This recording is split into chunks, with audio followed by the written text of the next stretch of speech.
지난주에는 우리 믿음의 법칙이라는 제목으로 첫 번째 뭐였습니까? 믿음의 법칙. 첫 번째, 하나님을 아는 만큼 믿을 수 있다. 하나님을 아는 만큼 하나님을 믿을 수 있다. 그랬습니다. 그렇죠? 그리고 오늘은 두 번째는 하나님을 믿는 만큼 하나님의 영광을 볼 수 있다. 그렇습니다. 하나님을 아는 만큼 믿을 수 있고 믿는 만큼 하나님 영광을 볼 수 있다. 그런 겁니다.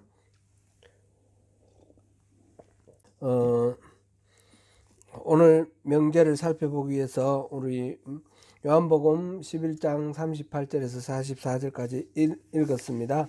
11장 전체가 그 연결되는 그런 말씀인데 우리 잘 아는 내용인데 한번 생각을 환기를 한번 해보면 좋겠습니다. 요한복음 11장을 펼쳐 놓으시고요.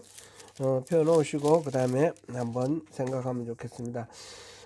나사로라는 사람이 마르다, 마리아, 나사로 이 3남매가 있었는데 베단이라는 마을에 살았습니다. 베단이라는 마을은 예루살렘 동쪽 벽에서 시작해서 출발해서 2km 정도 되니까 이 오리 정도 되니까 한 1km 정도 됩니다. 2km 정도 됩니다. 2km 그죠? 오리니까 한 2km 정도 떨어졌습니다. 2km 여러분 한번 생각해 보십시오. 2km는 굉장히 가깝습니다.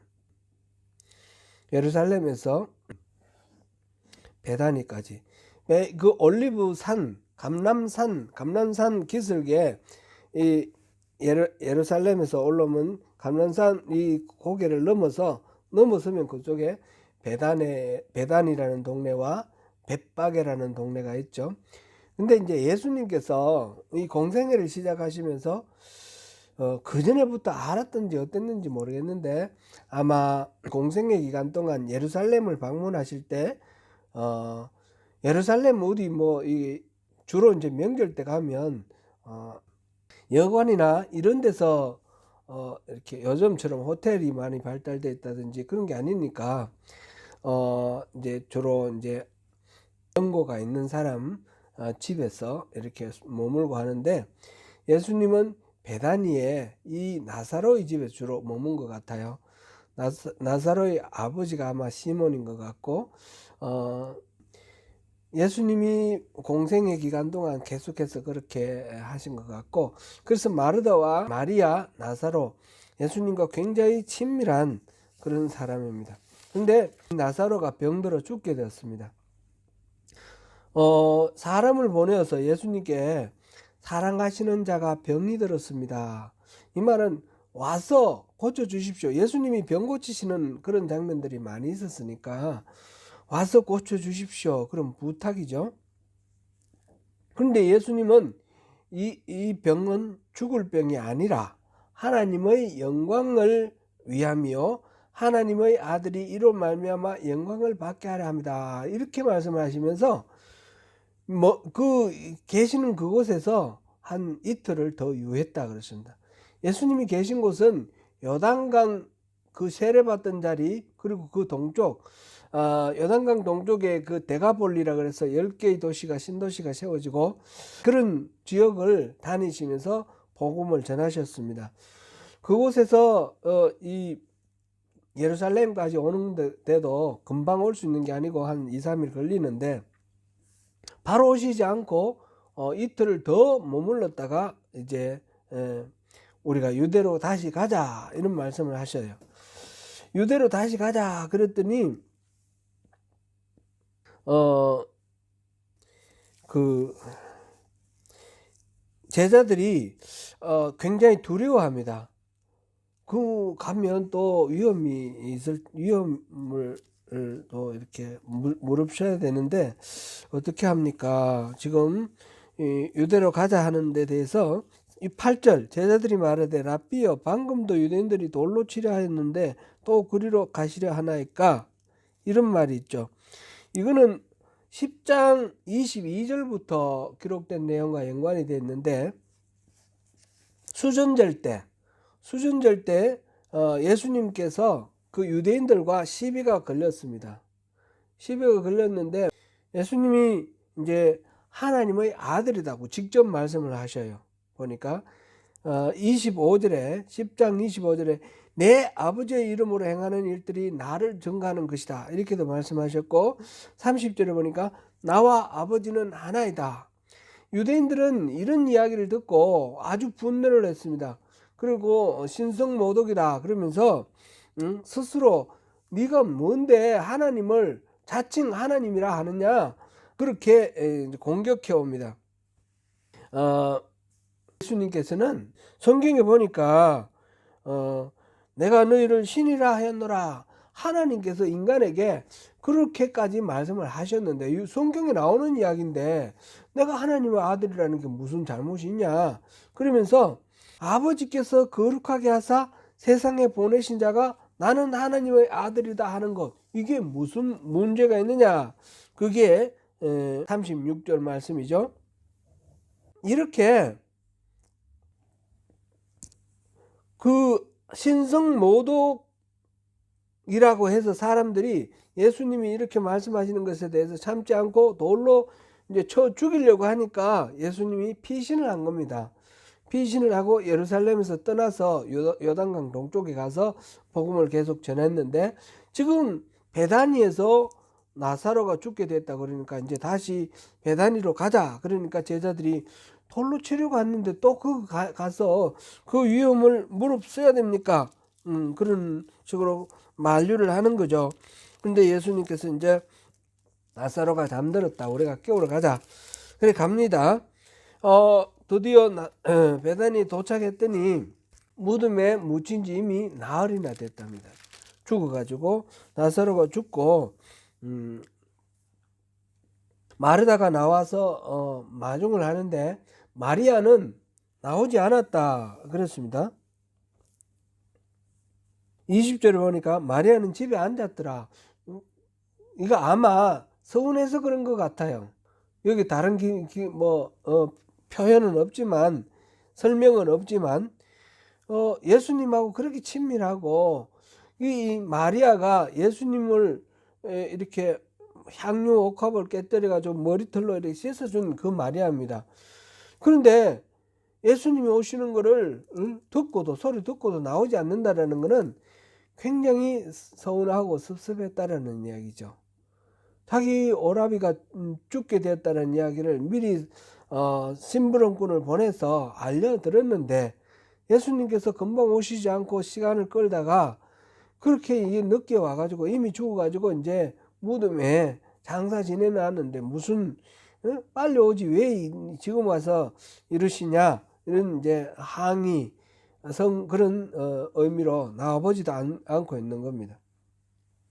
그럴 때 마리아와 이제 마리아는 안 나오고 마르다와 대화를 나누는데 예수님께서 네 오라비가 다시 살 것이다, 다시 살아날 것이다 그랬더니 마지막 날 부활 때는 다시 살아날 줄 내가 압니다. 네, 그런데 예수님의 말씀은 그게 아니죠. 지금 다시 살아난다는 뜻이죠. 그래서 함께 무덤에 이르렀고 그곳에 보는 많은 유대인들이 보는 비통하게 우는 모습이 나와 있습니다. 그래서 무덤을 막은 돌을 치우라 그러고 마르다가 죽은 지 나흘이 돼서 벌써 냄새가 납니다. 그랬을 때 이제 40절이 오늘 우리가 중요한 본문의 그 제목과 관계되는 말씀이죠. 40절 우리 같이 한번 읽어볼까요? 예수께서 이르시되 내 말이 내가 믿으면 하나님의 영광을 보리라 하지 아니하였느냐 하시니, 내가 믿으면 하나님의 영광을 보리라. 예수님께서 그렇게 말씀하셨다는 거죠. 그리고는 주님이 기도를 하시고 아버지여 내 말을 들으시는 줄을 내가 아나이다. 아버지께서 나를 보내신 것을 그들로 믿게 하려 함이니이다. 이렇게 말하고는 하나님께 기도하고 난 뒤에 예수님께서 그 돌을 치운 무덤을 향하여 나사로야 나오라 그렇게 말씀하셨더니 그 죽은 사람이 나사로가 나왔습니다. 얼굴을 가린 우리는 염한다 그러죠. 이렇게 얼굴을 이렇게 감고 온 몸을 다 감고 이렇게 그 수의를 입혀가지고 이렇게 넣어놓는데, 이 무덤에 있는 그 시신이 그대로 묶인 상태로 그대로 일어나서 나온 거예요. 이 나사로가 예수님이 나사로야 나오라 그러니까 예수님 말씀을 듣고 아이고 예수님 오셨구나 그러고 나왔을까요? 이 죽은 사람은 듣지도 못합니다. 그러니까 나사로야 나오라 이 말은 나사로가 그 말 듣고 내 말에 순종하라 이런 그런 차원의 이야기가 아니라, 이 처음 태초에 흑암 가운데 하나님이 빛이 있으라 그러니까 빛이 생겼고, 그죠? 우주 만물을 창조하시던 하나님의 그 말씀 자체가 무에서 유를 창조했던 것 아닙니까? 마찬가지로 예수님께서 이 말씀을 통해서 죽은 자를 살리신 것입니다. 생명을 불어넣으시는 그런 말씀인 것입니다. 주님의 음성을 이렇게 듣게 되면 죽은 자도 살아나게 되는 것입니다. 요한복음 5장 25절을 보니까 이렇게 되어 있습니다. 요한복음 5장 25절. 우리 5장 한번 찾아볼까요? 요 5장 25절. 요한복음 5장 25절. 진실로 진실로 너에게 이르노니 죽은 자들이 하나님 아들의 음성을 들을 때가 오나니 곧 이때라. 듣는 자는 살아나리라. 하나님의 음성을, 하나님의 아들의 음성을 들으면 살아난다라는 것입니다. 그래서 죽은 자가 수족을 배로 동인 채로 나왔는데 예수님께서 풀어놓아 다니게 하라. 그러니까 이렇게 나사로가 정상적으로 살았습니다. 죽은 자가 살아나는 것은 이거는 자연의 법칙을 뛰어넘는 것이기 때문에 우리가 기적이라 말합니다. 그죠? 죽은 자가 살아나는 것은 이건 기적이지 않습니까? 그런데 지금 여기서 말하는 것은 기적 이상인 것입니다. 이거를 이 요한복음에서는 표적이라 그랬죠. 표적은 단순한 미러클이 아니라 뭔가를 가리키는 시그널이라는 겁니다. 곧 뭡니까? 예수님께서 하나님의 아들이다, 그리스도다 라는 것을 나타내는 하나의 시그널로 죽은 자가 살아났다, 이런 것을 우리가 알 수 있습니다. 지금 40절에서 내가 믿으면 하나님의 영광을 보리라. 지금 죽은 자가 살아났다. 죽은 자가 살아나서 이 말을 통해서 예수님이 바로 하나님의 아들이고 예수님이 바로 하나님이시라는 것을 사람들이 목격을 했다는 거죠. 이게 바로 하나님의 영광을 본 것입니다. 하나님의 영광을 보았다. 이것은 나사로뿐만 아니라 우리도 마찬가지로 우리는 죽은 자입니다. 죄로 인해, 허물로 인해 이미 죽은 자입니다. 앞으로 장차 심판을 받고 죽을 자가 아니라 이미 죽은 자라는 거죠. 이미 죽은, 에베소서 2장 1절에 보니 그는 허물과 죄로 죽었던 너희를 살리셨다. 그는 그리스도 예수님이고 우리에게 죄로 죽었던 너희들, 허물과 죄로 죽었던 너희들, 이렇게 표현을 했습니다. 우리가 죽은 자인데 예수 그리스도께서 나사로야 나오라 하셨던 그 말씀처럼 예수님께서 우리에게 일어나라 말씀하심으로 우리가 일어나게 되는 것입니다. 그것이 바로 예수의 복음을 우리가 믿고 그 복음을 받아들임으로써 우리가 거듭나게 되는 것, 다시 살게 되는 것, 그것이 하나님의 영광을 보는 것입니다. 고린도후서 4장 6절에는 이렇게 표현했습니다. 어두운 데에 빛이 비치라 말씀하셨던 그 하나님께서 예수 그리스도의 얼굴에 있는 하나님의 영광을 아는 빛을 우리 마음에 비추셨느니라.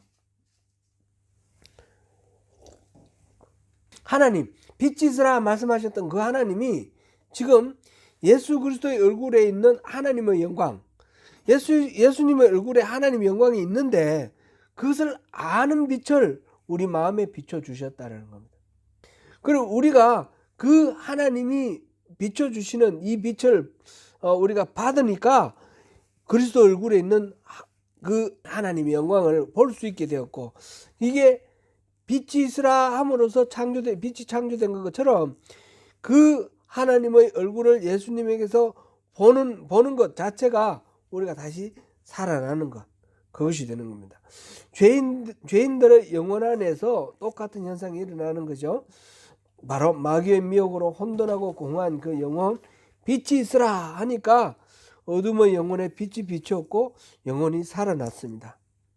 그리스도의 얼굴에 있는 그 영광의 빛을 볼 수 있게 되었습니다. 모든 사람이 다 하나님의 영광을 보는 것은 아닙니다. 지금 나사로가 지금 예수님께서 나오라 그러니까 그 무덤에서 나왔는데, 그 현상을 지금 유대인들이 많은 사람들이 봤다 그랬는데, 그 본 사람들이 본 거는 죽은 자가 살아났다라는 기적을 본 거는 동일한데, 거기서 예수님이 그리스도라는 것을 그 자리에서 본 사람은 예수님을 믿는 사람들입니다. 예수님을 믿지 않는 사람은 그냥 이 죽은 자가 살아났다 이것만 본 거죠. 그래서 믿는 자들이 하나님의 영광을 본다, 이 말은 지금 여기서 이 경우에 우리가 적용할 수 있습니다. 예수님을 믿는 사람들이, 예수님을 그리스도라고 아는 사람들이 이 나사로가 일어나는 일은 단순히 죽었던 사람이 다시 호흡을 하는 그런 소생하는 하나의 사건, 이것만으로 보는 것이 아니라 이분이 생사를 주관하는 그리스도시고 하나님이시구나 라고 예수님에 대해서 알게 된 거죠. 그래 믿는 자만이 하나님의 영광을 본다라는 것을 우리가 여기서 알 수 있습니다. 사무엘상을 한번 읽어볼까요? 사무엘상 4장. 사무엘상 4장을 한번 읽어보겠습니다.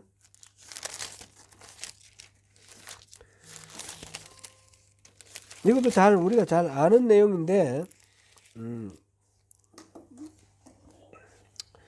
4장 12절부터 22절까지 한번 읽어보겠습니다. 당일에 어떤 베냐민 사람이 진영에서 달려나와 자기의 옷을 찢고 자기의 머리에 티끌을 덮어 쓰고 실로에 이르니라. 그가 이럴 때는 엘리가 길 옆 자기의 의자에 앉아 기다리며 그의 마음이 하나님의 괴로 말미암아 떨릴 저음이라. 그 사람이 성읍에 들어오며 알림에 온 성읍이 부르짖는지라. 엘리가 그 부르짖는 소리를 듣고 이르되 이 떠드는 소리는 어찌 됨이냐. 이 사람이 빨리 가서 엘리에게 말하니 그때에 엘리의 나이가 98세라. 그의 눈이 어두워서 보지 못하더라. 나는 진중에서 나온 자라. 내가 오늘 진중에서 도망하여 왔나이다. 엘리가 이르되 내 아들아, 일이 어떻게 되었느냐. 소식을 전하는 자가 대답하여 이르되 이스라엘이 블레셋 사람들 앞에서 도망하였고 백성 중에는 큰 살육이 있었고 당신의 두 아들 홈니와 비나스도 죽임을 당하였고 하나님의 괴는 빼앗겼나이다. 하나님의 괴를 말할 때에 엘리가 자기 의자에서 뒤로 넘어져 문 곁에서 목이 부러져 죽으니 나이가 많고 비대한 까닭이라. 그가 이스라엘의 사사가 된 지 40년이더라. 그의 며느리인 비누하스의 아내가 임신하여 해산 때가 가까웠더니 하나님의 괴를 빼앗긴 것과 그의 시아버지와 남편이 죽은 소식을 듣고 갑자기 아파서 몸을 굽으려 해산하고 죽어갈 때에 곁에 서 있던 여인들이 그에게 이르되 두려워하지 말라, 내가 아들을 낳았다 하되 그가 대답하지도 아니하며 관념하지도 아니하고 이르기를 영광이 이스라엘에서 떠났다 하고 아이 이름을 이가봇이라 하였으니 하나님의 괴가 빼앗겼고 그의 시아버지와 남편이 죽었기 때문이며 또 이르기를 하나님의 괴를 빼앗겼으므로 영광이 이스라엘에서 떠났다 하였더라. 아멘. 지금 블레셋이 이스라엘을 공격해 오니까 처음에 첫 공격에서 2,000명이 죽었다고 그랬습니다. 그래서 이스라엘이 하나님의 언약궤를 메고 나갔습니다. 하나님의 언약궤를 메고 나가면 그 요단강을 건널 때나 여리고성을 함락시킬 때 이 하나님의 언약궤를 메고 나가니까 승리를 했지 않습니까? 그래서 그것을 믿고 하나님 궤를 메고 나갔는데 전쟁에서 도리어 지고 이번에는 죽은 자가 3만 명이나 됩니다. 그리고 더욱 비극적인 것은 그 언약궤까지 빼앗겼습니다. 그 전장에서 사람이 돌아와서 실로에, 그 당시 성막에 있던 실로에 와서 보고하는 내용이 우리가 전쟁에 졌고 홈리와 비나스도 죽었습니다. 엘리 제사장의 두 아들이 죽었다라는 겁니다. 그 이야기를 듣고 엘리가 그 언약궤는 어떻게 됐는지 그 이야기를 듣는 순간 언약궤가 빼앗겼다 그러니까 그 순간에 그냥 넘어져서 죽어버렸습니다. 아들이 죽음을 당하였다까지는 또 그랬는데, 비통했지만 그랬는데, 하나님의 궤를 말할 때에 엘리가 자기 의자에서 뒤로 넘어져 죽었다. 그만큼 이 엘리는 제사장으로서 하나님의 언약궤가 빼앗겼다는 말에 큰 충격을 받았습니다. 그래서 죽었는데, 그때 비느하스의 아내가 아들을 낳았는데 이 아들의 이름을 이가봇이라 그랬다는 것입니다. 이가봇이라는 말은 영광이 없다, 이스라엘의 영광이 떠났다. 사실 하나님하고 이 엘리 제사장 시대에 보면 관계가 많이 소원해져 있습니다. 3장 1절에 보니까 하나님의 말씀이 희귀했다 이랬습니다. 그래도 엘리가 이제 제사장으로서 사무엘이 하나님 말씀 듣고 그랬지 않습니까? 그랬는데 지금 완전히 언약궤까지 빼앗기니까 하나님 영광 완전히 빼앗겼다. 그래서 이가봇이라는 말은 하나님 영광이 없다 그런 말입니다. 하나님 영광이 없다라는 말에 반대되는 말이 쉐키나라는 말이 있습니다. 쉐키나라는 말은 하나님의 영광이 가득하다 그런 것입니다. 이거는 여러 곳에서 많이 나오는데 대표적으로 하나님께서 모세에게 십계명을 주셨을 때 그때 하나님의 영광이 이 모세에게 임해가지고 얼굴이 막 이렇게 눈부셔서 사람들이 바로 보지도 못하지 않습니까? 고린도후서 3장 7절 8절 우리 한번 읽어보겠습니다. 고린도후서 3장 7절에서 8절 같이 읽어봅니다. 돌에 써서 새긴 죽게 하는 율법 조문의 직분도 영광이 있어 이스라엘 자손들은 모세의 얼굴의 없어질 영광 때문에도 그 얼굴을 주목하지 못하였거든 하물며 영의 직분은 더욱 영광이 있지 아니하겠느냐. 여기서 이제 우리가 우선 볼 부분은 모세의 얼굴에 하나님의 영광이 충만했다라는 거죠. 이런 상태가 쉐키나입니다. 역대하 5장 13절에서 14절 보면 솔로몬이 하나님께 성전을 봉헌하고 기도할 때에 하나님 음성이 들립니다. 역대하 5장 13절 14절 같이 읽어봅니다. 나팔 부는 자와 노래하는 자들이 일제히 소리를 내어 여호와를 찬송하며 감사하는데 나팔 불고 재금치고 모든 악기를 울리며 소리를 높여 여호와를 찬송하여 이르되 선하시도다 그의 자비하심이 영원히 있도다 하매 그때에 여호와의 전에 구름이 가득한지라 제사장들이 그 구름으로 말미암아 능히 서서 섬기지 못하였으니 이는 여호와의 영광이 하나님의 전에 가득함이었더라. 아멘.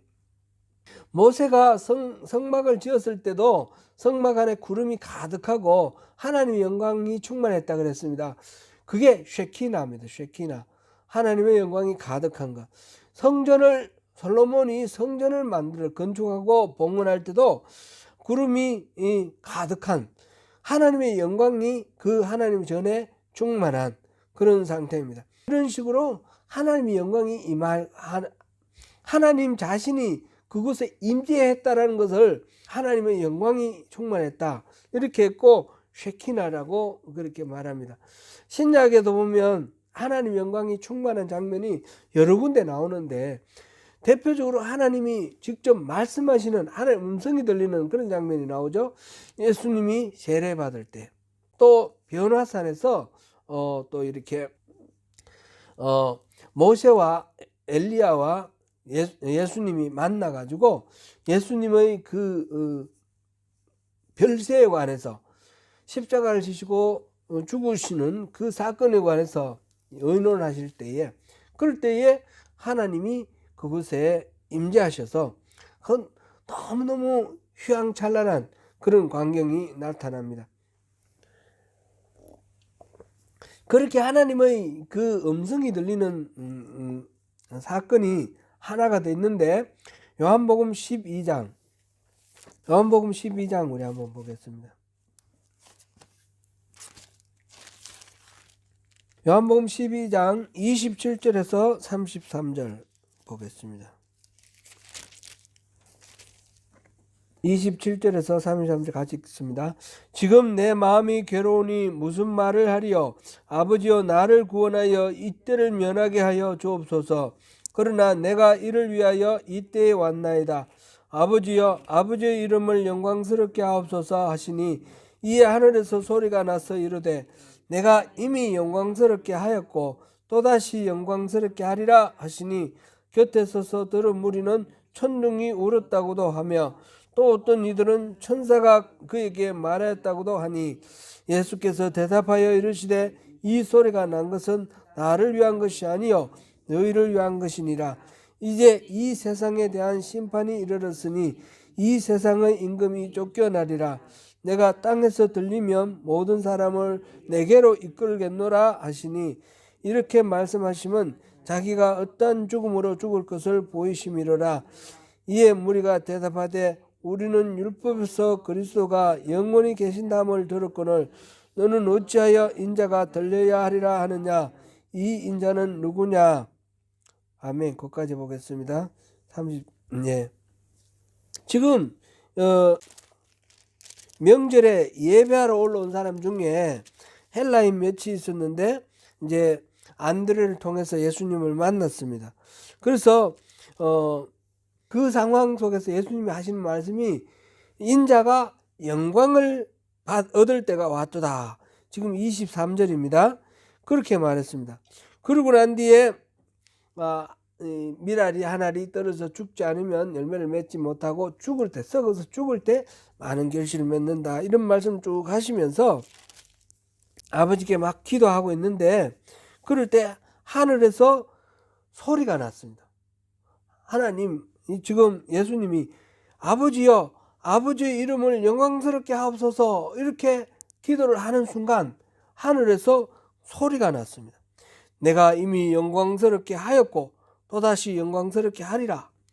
하나님이 이미 예수님을 영광스럽게 하였고 앞으로도 그렇게 하겠다라는 말씀을 하시는 거예요.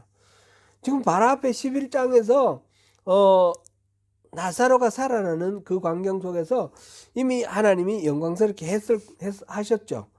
이것만이 아니라 그 전에도 많은 사례들이 있는데, 하나님이 영광스럽게 하셨고 앞으로도 영광스럽게 하시겠다, 그런 내용입니다.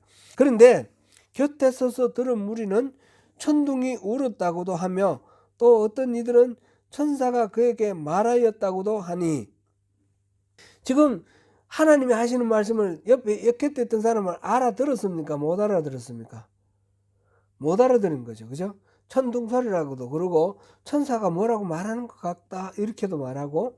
그런데 예수님께서는 그 하나님이 하신 말씀은 뭡니까? 이미 영광스럽게 하였고 앞으로도 영광스럽게 하리라는 이 말씀을 하셨는데, 그거는 나를 위해서 하는 말씀이 아니라 여러분들을 위해서 하는 말씀이다. 그렇게 말씀했어요. 30절 예수께서 대답하여 이르시되, 이 소리가 난 것은 나를 위한 것이 아니요 너희를 위한 것이니라. 그렇게 말씀하셨습니다. 지금 소리가 난 것이 바로 하나님께서 예수님을 지금 영광스럽게 하는 장면이에요. 그죠? 하나님의 임재, 하나님이 와서 하나님을 영광스럽게 하는데, 근데 그 하나님의 영광 그거를 모든 사람들이 다 알아차렸느냐? 그렇지 않더라는 거죠. 그 중에서 어떤 사람은 그냥 천둥 소리만 듣고 어떤 사람은 알아듣고. 근데 이게 앞에서 믿는 사람들이 그 영광을 본다 그랬죠. 그래서 이 영광은 믿는 사람들에게 또 예수님께서 그렇게 특별한 이렇게 은혜를 이렇게 주시는데, 지금 두 가지가 나와 있지 않습니까? 하나는 하나님 영광이 떠난 거, 이가보트하고 지금 하나님 영광이 충만한 거, 쉐키나, 이 두 가지를 지금 한번 비교해 봤습니다. 우리가 예수를 믿고 살아가는 우리의 삶 속에서 이가봇이 소망스럽습니까? 쉐키나가 소망스럽습니까? 물어볼 필요도 없이 우리는 쉐키나가 더 소망스럽겠죠?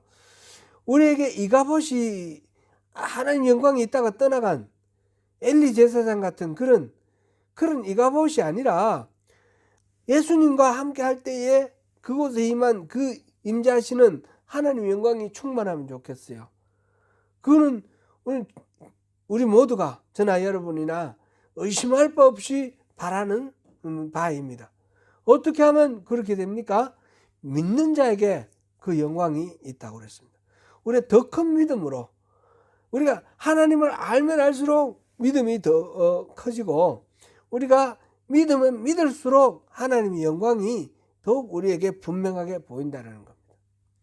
똑같은 그런 하나님의 임재가 있더라도 우리가 믿음이 있으면 보이고 믿음이 없으면 안 보이는 겁니다. 하나님의 영광은 기절할 정도로, 말로 표현할 수 없을 정도로 어마어마한 그런 권능의 그런 표시이지만, 그러나 하나님을 모르는 사람들에게는 아무것도 없는 겁니다. 그러니까 우리가 하나님의 영광을 누리기 위해서도 이 하나님의 영광을 볼 수 있는 그 자체가 또 하나의 우리에게는 영광이 아닙니까? 그렇게 하기 위해서도 더 큰 믿음으로 이렇게 살아야 되지 않겠습니까? 그럼 우리가 일상생활 속에서 그러면 늘 휘황찬란한 뭔가 이 예수님이 변모하는 것처럼 그런 영광을 보라, 이런 뜻인가요? 그런 거로 생각할 거는 아니라는 것입니다. 최근에 이제 우리가 파리에서 올림픽이 있었는데, 올림픽에서 메달 딴 사람들이 막 이렇게 이 영광을 하나님께 돌립니다, 이렇게 또 고백하고, 이런 신앙 고백하는 사람들 이야기도 또 들었습니다. 그런 것도 많이 있는데, 이렇게 상을 받거나 또는 어디 시험에 쳐서 합격하거나 그럴 때에 우리가 이렇게 어떤 성취를 통해서 하나님께 영광을 돌립니다, 이렇게 말을 하는데, 하나님께 영광을 돌리는 것, 물론 그거 성취를 통해서 하나님이 그 성취 과정 속에서 하나님이 인도하시고 베풀어 주신 은혜가 있을 것입니다. 그러나 꼭 그렇게 성취하고 상 받아야만 하나님의 영광이 있느냐, 그렇게 볼 수는 없습니다. 하나님의 영광은 그럴 때만 누릴 수 있는 것이 아니라는 겁니다. 우리가 상상할 수 없는 그런 어려움과 고난 속에서도 하나님의 영광은 얼마든지 빛날 수가 있는 것입니다. 우리 이지선 자매 이야기 들어보셨죠? 이지선 자매 교통사고로 나가 화재로 화상을 입어가지고, 근데 얼굴이 이화여대 4학년인가 대학원생인가 아주 꽃다운 나이에 이 화상으로 얼굴이 완전히 일그러져 버리고 몇 번이나 피부 의식하면서 고통받고 이러면서 그 고통을 이겨내고 지금 한동대학교 교수 아닙니까? 그죠? 그 사람 이야기 들어보면 그 고통 가운데서 함께 하시는 하나님을 만나고 그 고통을 함께 이겨내는 그런 이야기들을, 그게 하나님의 영광 아니겠습니까? 그죠? 그러니까 성취하고 상 받을 때 하나님의 영광이 아니라 삶의 모든 영역에서 하나님의 영광을 우리가 누릴 수 있다는 거죠. 그것은 믿음이 있는 자에게 보이는 것입니다. 우리 하나님에 대한 신뢰, 하나님의 성품에 대한 확신이 있으면 있을수록 더욱 분명하게 우리의 삶 속에서 하나님의 영광, 우리와 함께 하시는 하나님의 영광을 볼 수 있고 우리가 쉐키나의 삶을 살 수 있다는 것입니다. 이 믿음이 없으면 하나님이 우리를 사랑해 주시고 또 은혜를 베푸시고 우리에게 무한한 하나님의 임재하심이 있음에도 불구하고 천둥소리 났다 그러고 모르는 그런 사람들 마찬가지로 이가보스의 삶을 살게 되는 것입니다. 송명희 시인의 그 나라는 노래 있죠? 그거 한번 우리 하면 좋겠는데요. 안 됐어요? 네? 반주는데요. 가사 한번 이렇게 찾아보십시오. 찾아가지고 우리 송명이 나 같이 한번 찬양을 한번 하면 좋겠습니다.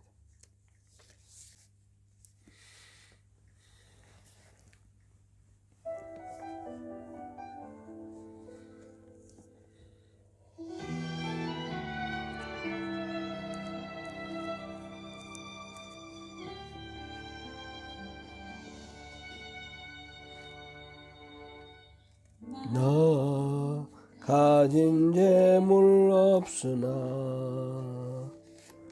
나 남이 가진 지식 없으나 나 남에게 있는 건강 있지 않으나 나 남이 없는 것 있으니 나 가본 것을 보았고 나 남이 듣지 못한 음성 들었고 나 남이 받지 못한 사랑 받았고 나 남이 모르는 것 깨달았네.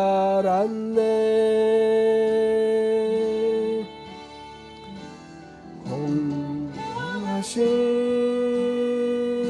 하나님이 나 남이 가진 건 나 없지만 공평하신 하나님이 나 남이 없는 것 갖게 하셨네.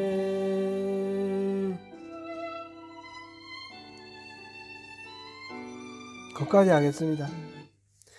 네, 송명희 시인은 우리가 알다시피 이 뇌성마비를 앓게 되어서 알아서 이 몸이 사지를 자기 마음대로 움직이지도 못하는 그런 상황입니다. 중증 뇌성마비 환자 그런 불편함, 육신의 불편함을 가지고 그 속에서 얼마나 삶 속에서 불편함과 고통이 있겠습니까?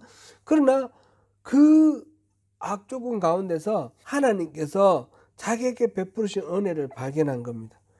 남이 가진 재물 없고 남이 가진 지식 없고 남이 가진 그런 건강 없지만 자기는 남이 없는 것 있다는 거죠. 남이 없는 것. 남이 못 본 것 보았고 남이 듣지 못한 음성 들었고 남이 받지 못한 사랑 받았고 남이 모르는 것 깨달았다. 우리 헬렌 켈러 이야기에도 그런 이야기를 우리가 듣는데 그런 보지도 못하고 듣지도 못하고 말도 못하는 그 헬렌 켈러가 세상에 참 많은 영향을 끼치는 그런 사례를 봅니다. 하나님의 영광은 하나님이 먼저 우리에게 은혜로 베풀어 주시는 것입니다. 우리가 그것을 볼 수 있는 믿음이 있으면 우리가 믿음이 있으면 그것을 볼 수 있습니다. 사랑하는 성도 여러분, 믿음은 하나님을 아는 만큼 더해집니다. 하나님을 더욱 친밀하고 가깝게 교제하는 가운데 하나님의 마음과 성품과 하시는 일을 더 깊이 알아서 하나님을 더욱 깊이 신뢰하는 믿음으로 나아가십시다. 그리고 하나님을 더욱 신뢰하면서 이 세상 모든 것들을 하나님을 믿는 믿음의 관점에서 바라볼 때 그 모든 우리의 삶의 걸음걸음에서 우리와 함께 하시는 하나님을 보고 하나님의 영광을 보게 될 것입니다. 이가봇이 아니라 쉐키나의 하나님 영광 충만한 그런 삶으로 매일매일 살아가시면서 믿음으로 충만하신 저와 여러분이 되시기를 축원합니다. 기도하겠습니다. 은혜로우신 하나님, 믿는 자가 영광을 보리라 말씀하셨습니다. 우리가 주님을 더 믿고 더욱 신뢰함으로써 주님이 내 삶 속에서 함께 하시고 쉐키나로 충만한 그 영광으로 임재하시는 것을 우리가 깨달아 알고 누릴 수 있도록 도와주시옵소서. 더 큰 믿음으로 주님께 나아가기를 원하며 예수님 이름으로 기도드립니다. 아멘.